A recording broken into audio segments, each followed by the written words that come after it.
I noticed you were scrolling through social media again during lunch. Don't you think it is becoming a bit too much?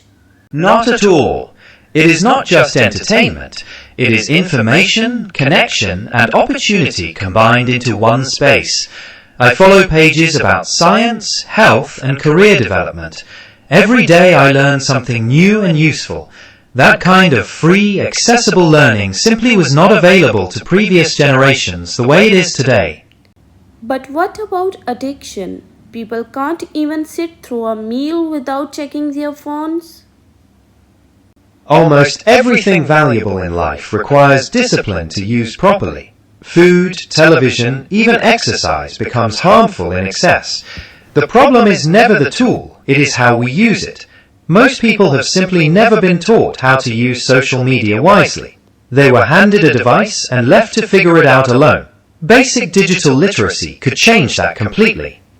What about fake news though? Misinformation spreads so fast on these platforms. That is genuinely one of the most serious problems, and I won't minimize it. False information travels faster than truth, and during health crises and elections, that has caused real harm.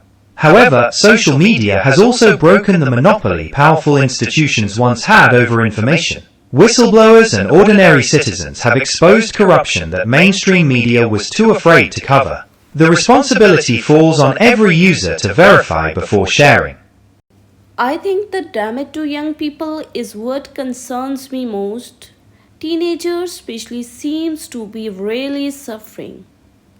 Research strongly supports that concern. Excessive social media use among teenagers is linked to anxiety, depression, and dangerously low self-esteem.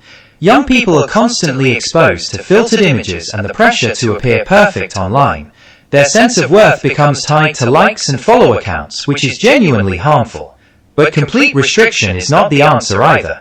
What we need is proper digital literacy education, so young people learn to protect their mental health online. On a more positive note, hasn't social media genuinely helped small businesses? Without question.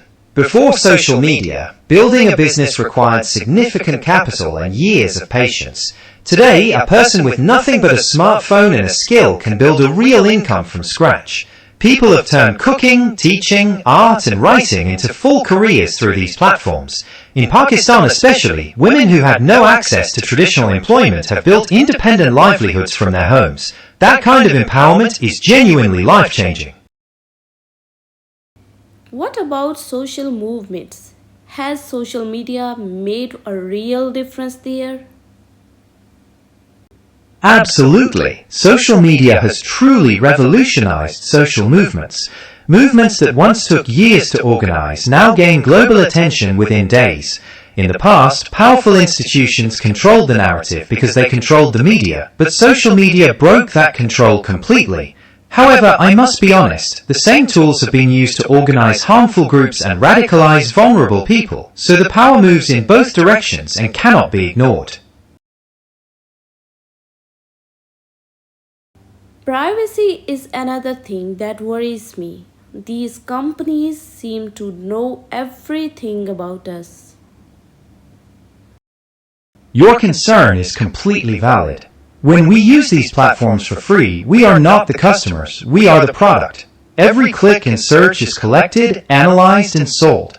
This data has been used to shape opinions and even influence elections, as the Cambridge Analytica scandal proved. Most users scroll without ever reading what they have agreed to. We need stronger data protection laws and far greater personal awareness about what we share online.